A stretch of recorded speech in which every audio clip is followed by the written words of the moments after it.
엄마 아빠 모두 알고 할아버지 할머니 시타님까지 우리 동네 어린이병원. 안녕하세요. 소아청소년 정신건강의학과 전문의 박소연입니다. 안녕하세요. 소아청소년과 전문의 손수혜입니다. 얼마 전에 저희 병원 간호사쌤이 아이를 낳거든요. 네, 임신할 때부터 저희 채널을 굉장히 잘 네. 봤었고, 네. 그다음에 이제 제가 진료실에서 가끔 이제 대본을 쓸 때가 있거든요. 네. 그때 옆에서 굉장히 피드백을 많이 해주셨던 분이세요. 이제 네. 조리원에 딱 가니까 네. 하루 종일 저희 채널을 보고 있더라고요. 그러면서 계속 연락이 오는 거야. 아, 네네네. 이 영상 없다. 오. 이런 주제 해야 된다. 뭐 네네네네네. 이러면서 막 이제 자꾸만 피드백을 주세요. 네. 그럼 우리 채널에 없는 콘텐츠가 있군요. 네. 그러니까 뭐, 그걸 다 봤대요. 어떤 영상이 없나요? 네. 그래서 제일 처음에 말씀을 해주신 게 신생아 황달에 대한 영상이 없다. 이렇게 피드백을 해줬어요. 진짜 없죠. 그렇네요. 신생 황달 사실 굉장히 흔하고 저희 아들도 오래 갔었잖아. 신생 황달이 있었거든요. 네네네. 사실 신생아 처음 아이를 낳고 이런 부모님들 입장에서는 황달이 좀 두렵기도 하잖아요. 그렇죠.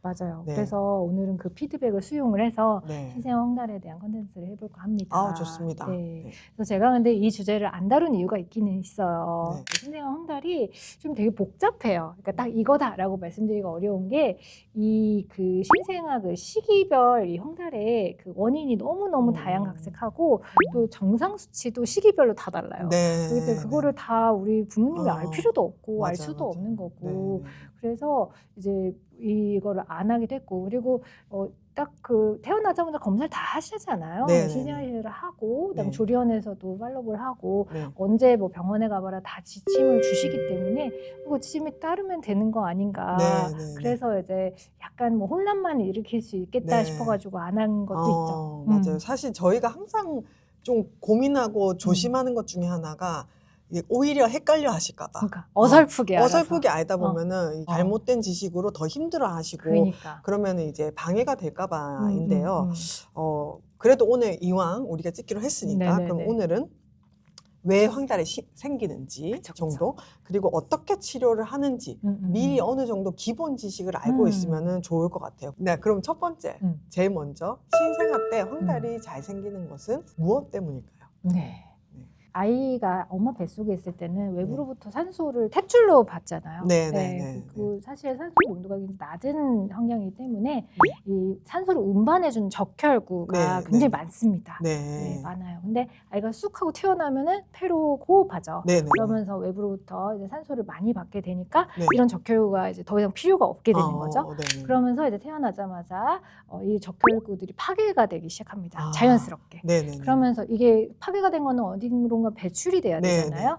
그래서 얘네들이 이제 분해가 되면서 생기는 게 이제 빌리루빈이라는 그런 물질인데 이것이 이제 황달의 원인이 되는 거예요. 근데 이제 우리 빌리루빈은 간에서 배출이 되는데 분해가 되고 배출이 되는데 이제 신생아간은 워낙 미숙하기도 하고 워낙 이제 한꺼번에 처리해야 되는 양이 많다 보니까 빌리루빈이 높아질 수 있는 거죠. 그래서 자연스럽게 신생아 황달이 생기게 되는 겁니다. 어떻게 생각해 보면은 굉장히 자연스러운 거고. 그죠. 저는 오히려 얘기를 듣다 보니까 그러면은 황달이 안 생기는 애들은 아주 간의 능력이 간이 굉장히 활발한 친구들이겠구나. 아니면 적혈구가 파괴가 뭐 서서히 되는 친구들도 있고 되게 이제 개인차가 좀 있어요.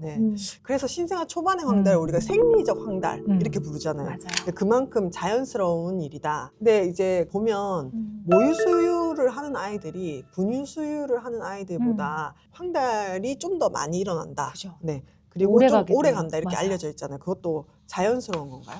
네, 그렇죠.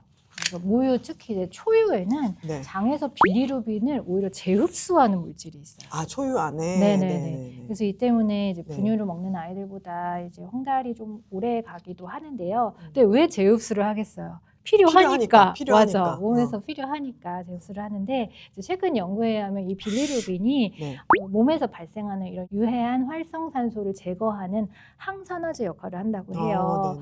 그래서 이제 경미하고 뭐 일시적인 신생아 황달은 오히려 이제 갑자기 산소가 적은 자궁 안에 있다가 네. 갑자기 산소가 높은 그러니까. 이제 외부 네네네. 환경에 노출이 되면은 이제 네. 아기가 받을 수 있는 이런 산화 스트레스를 네네네. 좀 방지해주는 역할을 한다고 해서 어찌 네. 보면 유익한 물질이라고 할 수 있겠습니다. 그래서 빌리루빈 수치가 높다라고 이제 신생아실 얘기하면은 막 이러면서 좀 놀라거든요. 네. 황달이라 그러면 뭔가 간이 안 좋고 네. 뭔가 네. 되게 네. 큰일이 일어날 것 네. 같잖아요. 네. 그래서 무조건 나쁘다 이렇게 생각을 하시는 분들이 있으신데 꼭 그렇게 생각할 필요는 없다. 그래서 네네. 뭐 오히려 미리 막 모유나 안 먹을 거야, 그것 때문에 분유 먹을 거야라고 생각을 하시는 분들도 전 많이 만났거든요.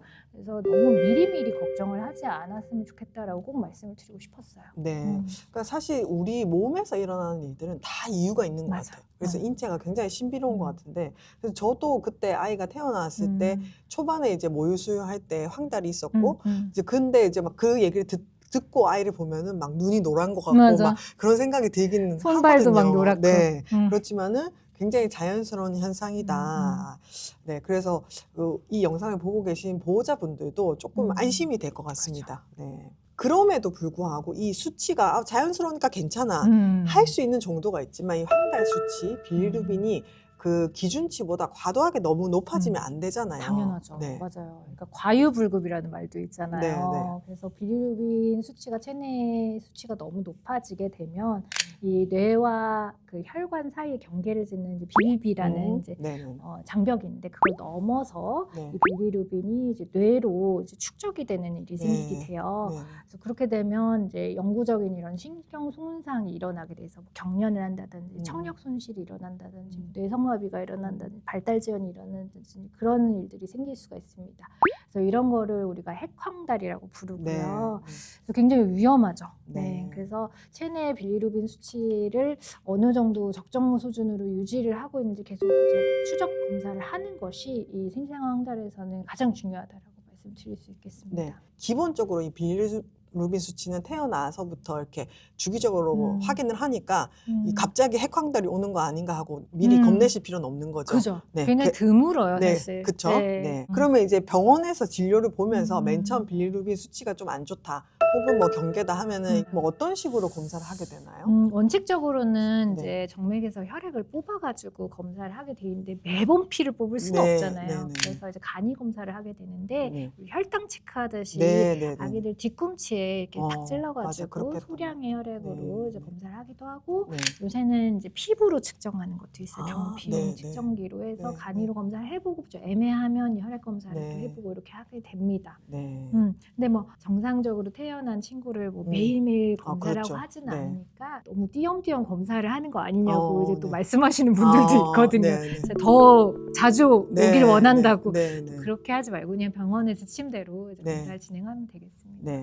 그리고 아까 말씀하셨듯이 이 시기마다 기준치가 다르니까 그 각각의 정해진 시기에서는 이제 검사를 이제 주기적으로 해야 되니까 딱 한 번 하고 끝나는 것은 아니겠네요. 맞아요. 또 이제 괜찮아졌다가 모유황달 같은 경우에는 다시 또 올라가는 경우도 있으니까 뭐 한 2개월까지는 아이가 조금 더 노래 보인다, 예전보다 조금 황달기가 더 심해진 것 같네 라고 하면 이제 검사가 가능한 병원에 와서 검사를 하는 게 좋겠죠. 그래서 저희 채널은 뭘 해야 된다라고 말씀드리는 것보다는 하지 말아야 되는 걸 알려주는 채널이잖아요. 덧붙여서 두 가지를 또 말씀드리고 싶은데, 이 첫 번째는 이제 광선 치료에 관한 거예요. 이 신생아 황달이 심해지면 우리 광선 치료 하잖아요. 광선 치료 보신 적 있으시죠? 인큐베이터 안에 애를 이제 피부를 노출시켜 놓고 이제 그 눈 가리게 한 다음에 약간 선탠 하듯이 광선 치료를 하는데, 아니 근데 이거를 하지 말라고 할 게 있나? 이거 집에서 할 수가 없잖아요. 집에서 그거를 하시는 분들이 많아요. 형광등.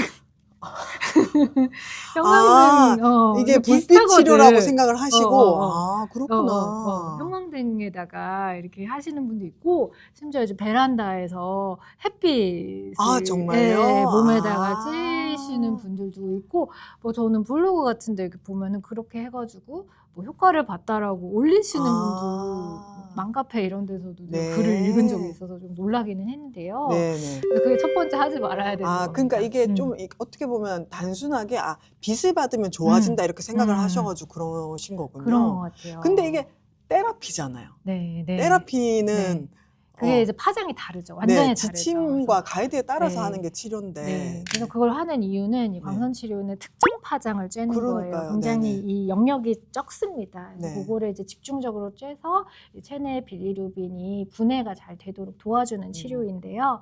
물론 이제 형광등이나 이제 이런 데도 이 파장이 들어가 있죠. 근데 되게 미미할 거 아니에요. 네, 네. 미미하기 때문에 이 치료 효과는 거의 없다라고 볼 수 네. 있고요. 네. 햇빛은 그 파장이 셀 수도 있죠. 네. 햇빛이 세게 쬐면은. 네, 네. 근데 이제 자외선이나 네. 적외선 걱정도 해야 되고. 아니, 2개월도 안 되는. 그리고 이제 건조해질 거 아니야. 네, 네, 네. 그래서 그런 것도 있기 때문에. 득보다 실이 훨씬 많다. 그런 거는 안 네. 하시는 걸로. 하지 말자. 하시고. 네. 자, 두 번째 하지 말 것은 뭔가요? 네, 두 번째는 황달이 무서워서 모유를 잘 먹고 있는 아이를 분유로 빨리 바꿔버리는 겁니다. 네. 그것만 때문에. 네, 그것만으로. 맞아요. 네, 네. 그래서 황달 수치가 높아지면 병원에서 잠깐만 모유를 중단하세요라고 지침을 주시는 경우도 있어요. 네. 근데 그거는 잠깐만이 일시적으로 떨어지면 다시 모유 수유를 해야만 되는데 네. 이제 미리 그냥 뭐 이참에 그냥 끊어야겠다라고 하거나 아니면 또 올라갈까 무서워서 다시 못 먹이겠다 이렇게 얘기하시는 분들이 되게 많거든요. 네. 그래서 그냥 그러지 말고 일시적으로 끊었다가 다시 먹었을 경우는 다시 확 치고 올라가는 경우는 별로 없어요. 그래요? 네, 황달 네. 수치가. 네. 그래서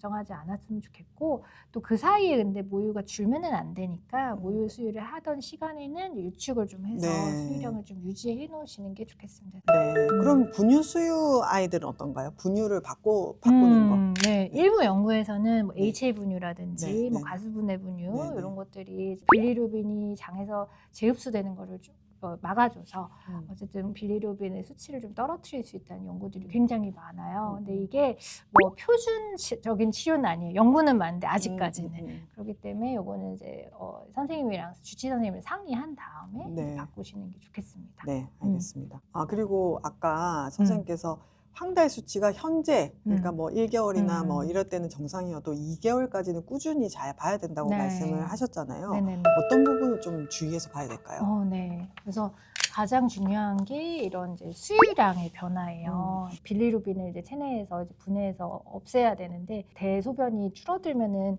이게 잘 안 되잖아요. 네, 그렇기 때문에 재흡수도 더 많이 일어나고 그래서 수유량을 충분히 잘 늘려줘야 되는데 그렇지 않은 경우는 다시 빌리루빈 수치가 올라갈 수도 있어요. 네, 그래서 네. 수유량이 적정하게 증가되고 있는지를 살펴봐야 되겠고 두 번째는 변 양상이 달라질 때예요.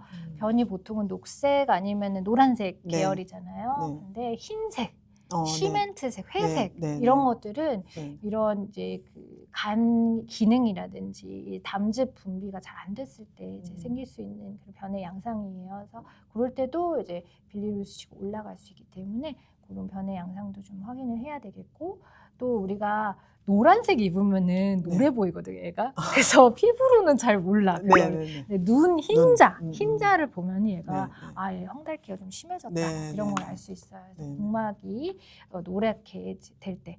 그리고 뭐 피부를 이제 눌렀는데 좀 더 계속 노랗게 변하는 것 같다라고 했을 때도 이제 황달 수치가 좀 올라가는 거니까 그때는 이제 검사가 가능한 병원에 와서 진료를 보는 게 좋겠습니다.